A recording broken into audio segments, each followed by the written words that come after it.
Hey YouTube friends and family, it's your girl Laura coming at you with another video.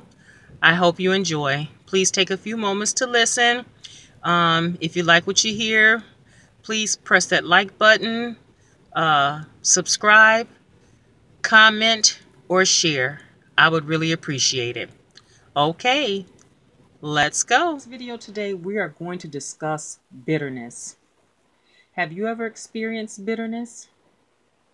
If so, what caused you to become bitter? How did you deal with it? Have you ever been around someone who you would consider a bitter person? What are some of the signs and symptoms that a person is bitter? And how can they overcome bitterness? The Bible describes bitterness as a root that springs up and that it can defile many. So why does the Bible warn us to be careful about bitterness? To get it out of us, not to hold on to bitterness. Well, let's talk about that today. What is bitterness? Well, Webster's dictionary describes bitterness as anger, disappointment at being treated unfairly. It describes it as resentment. Now, when we think about bitterness, what are some things that can cause a person to become bitter? Poor treatment, as described by Webster's dictionary. A continual loss or misfortune. Just time and time again, they try to get ahead, something happens. They try to move up, something knocks them down. There's also a struggle and defeat pattern. They struggle, and then there's defeat. Struggle comes again, and then they're defeated. Bitterness can also come about by looking at situations as obstacles instead of opportunities. It's all about perception. Bitterness can come on a person by experiencing continual oppression. And bitterness can happen when a person's expectations are dashed, failed expectations. Now, what are some examples of things that can cause a person to become bitter? Well, one example, fired from a job. We've all experienced being fired from a job. But what if you're fired from a job and the person that you trained takes your place?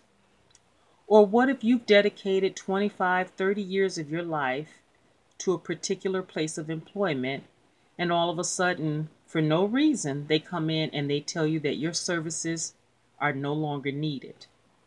That, my friend, could create bitterness.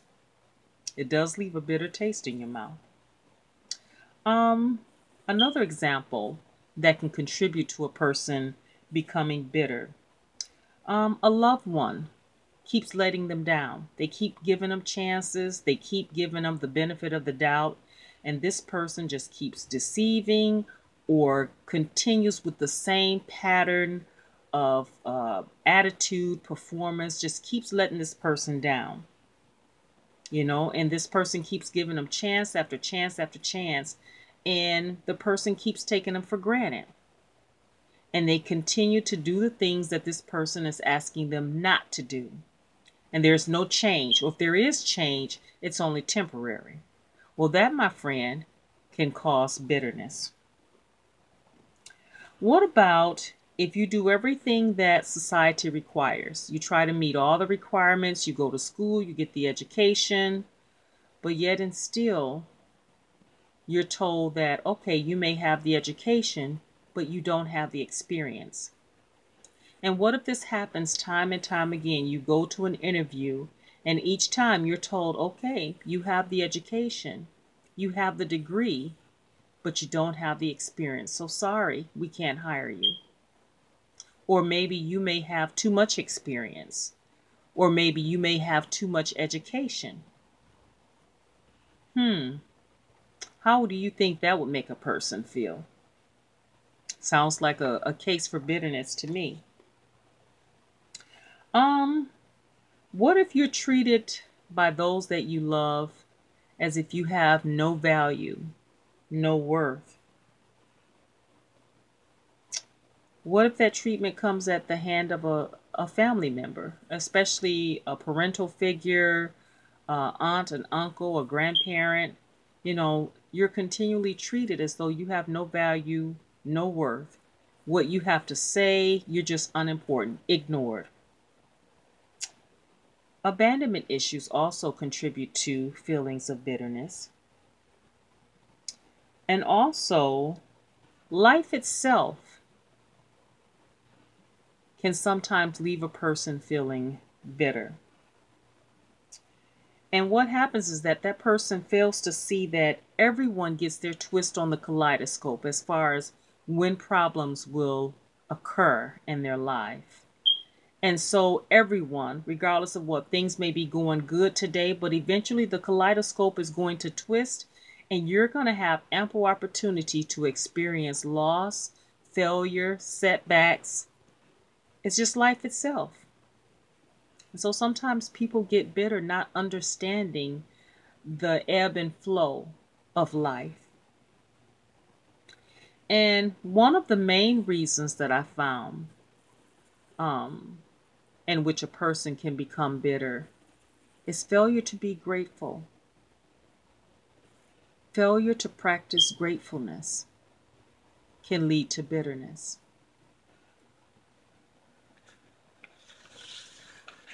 Well,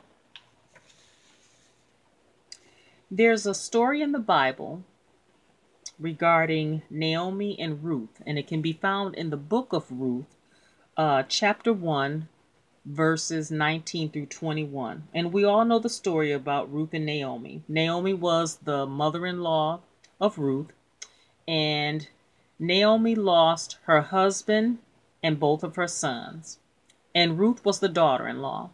And so Naomi told all of her daughter-in-laws, I've lost my husband, I've lost my two sons.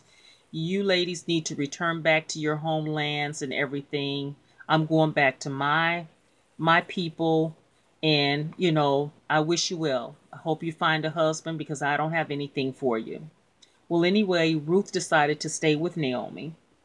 Well, when Naomi and Ruth arrived back in Bethlehem, the people there cried, "Is this Naomi?" They had heard about her misfortune. And so they cried out, "Is that Naomi?" And Naomi told the people, "Do not call me Naomi. My name is now Mara." And she stated that I'm changing my name because the Almighty has made my life very bitter. She also stated that I went away full, but I was brought back empty. She made another statement, "The Lord has afflicted me, and the Almighty has brought misfortune upon me." So all of these things caused Naomi to feel very bitter, very bitter. Now there's another person in the Bible that experienced the same thing, loss all in one day. Children, home, livestock, riches, everything lost. And that was Job. But Job did not experience the same bitterness as Naomi. As a matter of fact, Job stated that the Lord giveth and the Lord taketh away. Blessed be the name of the Lord. Job also stated that though he slay me, yet will I praise him. So we have two different people here, both experiencing loss, great loss, but each had a different reaction based on their perspective. Now, what are the signs of a bitter person? Now, we just talked about Naomi. The signs of a bitter person is constant negativity. Everything negative. There's nothing positive to say. Every conversation, negative. There's a constant complaining, murmuring, and grumbling. There's always a discussion on the unfairness of life, or Oh, don't try that. They'll rain on your parade. Don't try that because I tried it and I failed. It didn't work. So it'll never work. It didn't work for me, so it won't work for you. A bitter person also rehearses the same bad incidents over and over again. They just can't get over it. You can try to lead them on to a better conversation. You can try to encourage them, but a bitter person will always return back to that incident. And when they talk about it, you can see it in their eyes that they're rehearsing it and they're feeling the same deep emotions as if it was happening right then and there. Another sign of a bitter person is that they've given up on life. There's no need of trying. It's over for me. And also, another sign, or the last sign that I have written here, is a loss of trust. They don't trust anyone. Everyone is out to get them. Everything is going to go wrong. Today is going to be a bad day. What are you so happy about? I don't trust this. I don't trust the government. I don't trust this. I don't trust anything. Just a total lack of trust. And again, the Bible states that a root of bitterness can spring up and that it can defile many. Now, how does that happen? If you spend enough time with a bitter person, I guarantee you will begin to think and talk bitter also. Bitterness will infect any available listener. Bitterness also invokes unforgiveness. And a bitter person, they may not even realize that they're feeling bitter. They may not even have a name for what they're feeling. And also, even if they do know, or if someone has told them that they're talking bitter or sound bitter, they may think, oh, no one sees it, no one hears it. I can go on with life and I can interact with people. No one will know that I'm bitter. No one will know that I'm angry. No one will know that I'm resentful. But it shows. Every word of bitterness that drips from their mouth, eventually it leads to self-pity and depression if it's not dealt with. And also, bitterness, which is in turn connected with negativity, whatever we focus on, we draw that into our lives. So if we're bitter and negative about everything, then guess what? We're going to bring more of that into our life.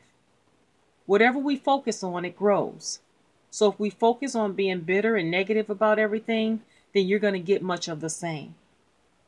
And so that's why the Bible tells us that in order to remove bitterness, like a weed or a dandelion, if you don't take it out at the root, guess what? It returns. You can't go out and snap a weed off at the top or cut it off at the top or snap the head off of a dandelion. Because yes, it's gone at that time, but the change is only temporary. It's only superficial. If you don't remove the root, then it will return. Anything in life that is not dealt with at the root, I guarantee you, my friend, it shall return. Bitterness, my friend, can be like these weeds. If you don't knock it off at the roots, it will come back. Thank you, my friend, for taking time out to listen to my video on bitterness. Remember, if you enjoy the content of my YouTube channel, push that like button, subscribe, share, or leave a comment. And until we meet again, bye-bye, my friends.